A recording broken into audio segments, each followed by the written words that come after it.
Dr. Fauci, it's disappointing for you to suggest that people who dare to question you are responsible somehow for violent threats. Realize that by attacking me, you're attacking the one member who actually has suffered from violent attacks. I was at the ball field today. Steve Scalise almost died. I was 10 feet away from a staffer who was shot in the leg. We had over 160 rounds of semi-automatic weapons fired at us, ammunition.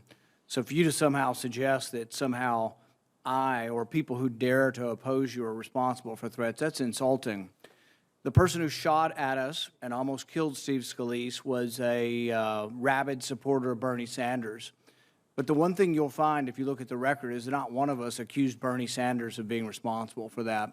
So this is the kind of ignorant sort of personal attacks that you've engaged in. You engaged in these attacks with fellow scientists. Not only was it 3 scientists from Harvard, Oxford, and Stanford that you chose to malign, 50,000 scientists and medical doctors signed this petition. And what they wanted was something that most Americans think is pretty reasonable. It's a different kind of approach. Instead of saying that everyone is the same and everyone should get the same treatment and everybody ought to just get vaccinated, what it did is it said that the death rate for this disease is extraordinary in the risk being different according to ages. So if you look at an 80-year-old, it's at least 1,000 times greater death rate than it is for a 10-year-old. So wouldn't we want to say that, well, we're going to assess the risks of each individual and have the treatment according to that, or would we just simply say everyone should be vaccinated? The death rate for kids under 18 is about 1 in a million, a little bit less than the chance of being struck by lightning. We don't yet know fully whether or not kids who have already had COVID might be at risk for some of the side effects of the vaccine. Still needs to be explored. But for a kid under 18 who's already had COVID, see, it's death rate of about 1 in a million, even if you haven't had a disease, even if you haven't had COVID, it's about 1 in a million. It's extraordinarily uncommon for a child to die. If you've already had the disease, it's probably a great deal less than that. Many Americans wonder why you've steadfastly refused and worked with others to try to hide any kind of knowledge of natural immunity and how it would affect our decision-making. So, for example, you have a 10-year-old kid and his mom comes up and all of a sudden he gets myocarditis from the vaccine and dies. Admittedly, a rare complication, but what are you going to tell her when she says, well, he had COVID 3 months ago?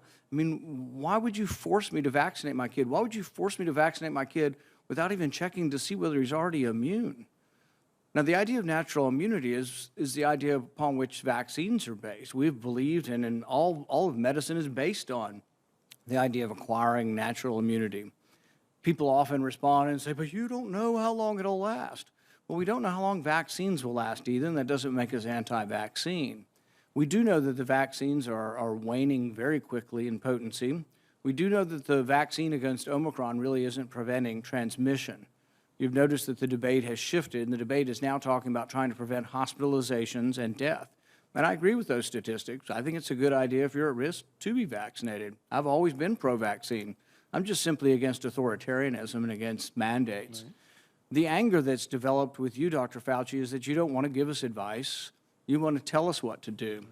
You think you are the science, and that anybody responds to you, how dare you? How dare you criticize science? As if you somehow are science. That kind of arrogance, that hubris is really, that's where the anger is coming towards you.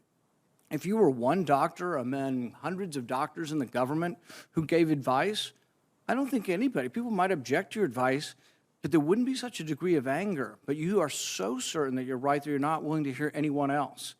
3 epidemiologists, of which you are not even an epidemiologist, but 3 epidemiologists prominent in their field, Oxford, Stanford, and Harvard. You maligned them. You spoke openly with Dr. Collins, and you did not disagree that let's paint them as fringe. You went after them and said, we will do a public takedown, not in Science or Nature or Lancet, in Wired, in The Nation, a left-wing publication. You've engaged in base politics. You wonder why there's so much anger? You're not an objective scientist. You've lost that long ago. And so many of the things that people want, it's like they want to know why you're forcing their children to be vaccinated when 95% of people at risk have been vaccinated. Over 95% of people over 65, it's a huge voluntary success. and yet you won't rest until you force every child to get this. So yes, there's a great Senator deal Paul, of your time has dissatisfaction with expired. you, and many people want you to go, but nobody wishes you violence. Senator Paul, your time has expired. I will use one time of my remaining 5 minutes to allow Senator Fauci to respond. Thank you very much. Dr. Madam- Fauci, Yeah. sorry. Thank you, Dr. Murray. No. So, first of all, Senator, again, at a hearing such as this, where there are almost 900,000 people in this country have died from this outbreak, you have chosen to just personal attacks on me that go back to multiple hearings. And again, just for the record, for people to check, I have never said take people down in that email. It was an email that was sent to me. See, and again, You agreed with Dr. Collins in the email. Senator Paul, this is my time. you know, you personally attack me, and the things that you do are incorrect and proven incorrect. You've publicly accused me at a hearing of being responsible for the death of 5 million people, when there is not a single shred of evidence that anything that was done with the NIH had anything to do with COVID-19. You talk about things like gain of function. Dr. Fauci, I'm going to let you respond continually, but I think you have responded, and I appreciate Okay, your I appreciate the response very much. time. Thank you very much, Madam Chair, but I just want to say, I'm actually stunned by the amount of misinformation. The only thing I have ever done, and this will take 20 seconds, if you look at the things I've said, they've been to support the recommendations of the CDC, of their advisory committees, and of the FDA. I've told people that it's important to get vaccinated, to get boosted, to wear a mask, and to be prudent.